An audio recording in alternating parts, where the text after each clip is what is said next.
Airle was a gift to the university in November of 2016, and since that time we've been working with the staff here as an asset to the university. We have a working farm that produces items that we could use on our own facility. Right now he's just tilling over the rows for us. So the reason where we're tilling is it will break up the soil a little bit so it's easier to lay plastic. And also if we put fertilizer or mushroom compost on the rows, it'll just kind of get it more dug into the soil so it's more mixed up instead of just on the top layer. And also just will kill any other weeds or any other plants that might be in the row just to stop the weeds from growing up in the plastic. So there's a couple different reasons we do it, but it just makes it easier on us. Pat and I would say are like farm hands. We kind of like do a little bit of everything, whatever has to be done, whether that's like animals or in the garden. Same with Broward, and Rick is the jack of all trades as well.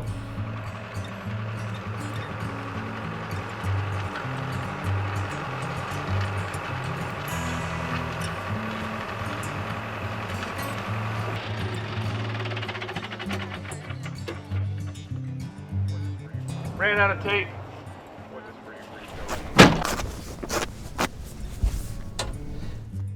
It might be a little bit hard right through here since it's already folded over, so I don't know how the edges are. Okay, it's already created the hill.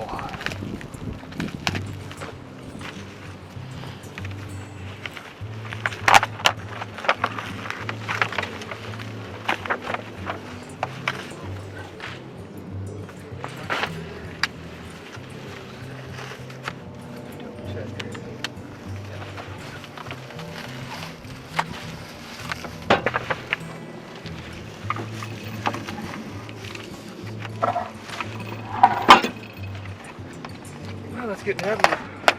We typically plant late March, early April, all of our cold crop plants, broccolis, cabbages, cauliflower, all the lettuces. So hopefully that will be available for harvest, we hope, by mid-May. And once that, we hope to kick the CSI off for the early spring season. CSA stands for consumer-supported or community-supported agriculture, depending on who you ask. And there are programs where the farm can sell direct to consumers, right, or direct to the customer. What it looks like for us is just produce we have in the garden. So right about now we're just planting onions. We're gonna get strawberries, blueberries in the ground, things like that. And that'll just be for once a week. For a 9-week season, you'll pay a premium at the beginning, and then every week you'd pick up like around 10 to 12 pounds of whatever we have in the garden that week. So it's just a way to support local farms in an easier way without us having to ship it to a store. We can just get it straight to the community.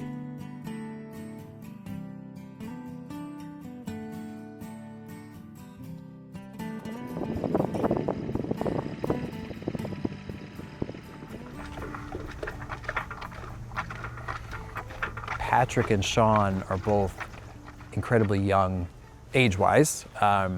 They're incredibly mature individuals, but age-wise for farmers. There is frankly, a brewing crisis somewhat in farming where most farmers are older and, younger folks don't want to take those, aren't interested in farming. And, one of the biggest pushes now for food security and food sustainability is small and medium farms. Airle is actually a medium farm, believe it or not, given its acreage, but they're usually family run. And if they're not family run, they're run by a small group of people that love doing it. And the biggest challenge is, second to financing and being able to pay for all the equipment and all the, buying all the seeds and stuff in advance, is finding talent. People just aren't interested in them. So there's a big push now, and so we're really fortunate and lucky because I know Rick won't farm forever, though I'm going to try and convince him. He won't, farm forever, and now to have Patrick and Sean with us in those roles and love doing it and love what they do, just, you can't ask for that kind of stuff. You can't plan that kind of stuff. You can ask for it, and you usually aren't given it. Yesterday I literally had to hold both buckets. Yeah, that's what I did. And that's still almost like fought over one. Come on, Lily.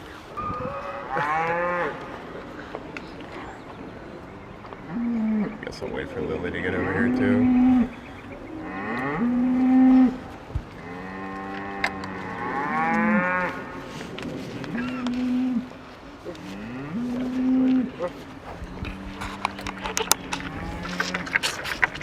Daisy and Lily are the bottle-fed calves that we have. So something happened to their mothers, so we just decided to bottle feed them so we could keep them around.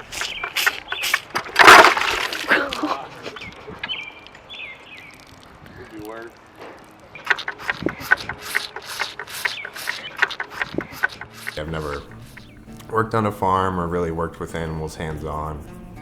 So I've learned cows, like health-wise, what to look for, if they're healthy, or, if there's something, if they have like a bum leg or something like that. Learned a lot about the pigs. It's okay. It's okay, baby. It's okay. The garden is all new to me. My mom has quite the green thumb. I don't know if that was passed down for me or not, but it's learning about the irrigation, when to plant, different soil conditions. It's been a lot, and I love it all. It can be kind of overwhelming, trying to take everything in as much as you can. But it's been great, and Rick teaches us so much.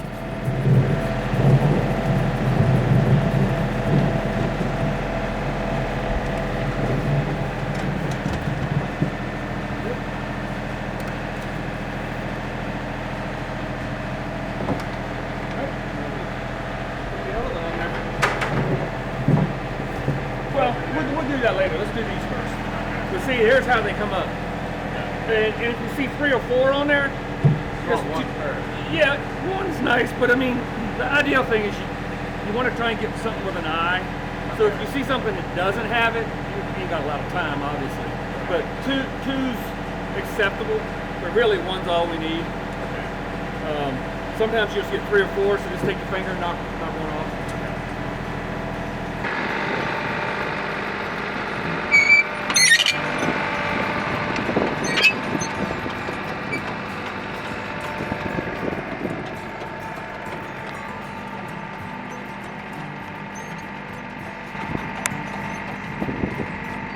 Let me know if I get too fast, okay?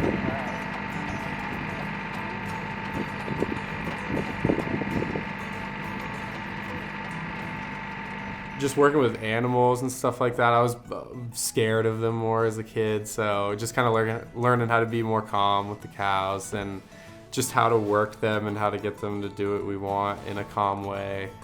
She loves to do this, if I can get her to.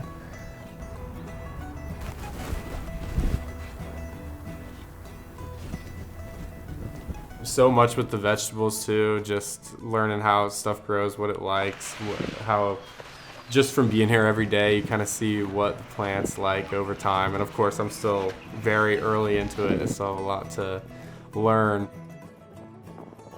Working with Patrick and Sean, I can't even say enough good things. Finding those 2 guys have been unbelievable for me and for the farm. For them not to have experience in doing this type of thing, they learn fast. You only have to tell them once something or how to do something. They have great ideas themselves. I don't know what I'd do without them, to be honest with you.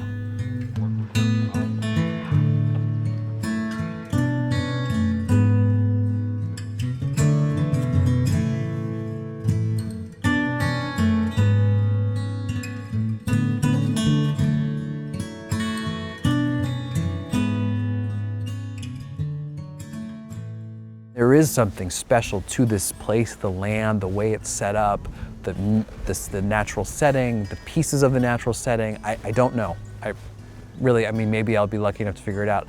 I think Rick knows what that is. I think there are a couple other folks on property that know what that is. It's Airle.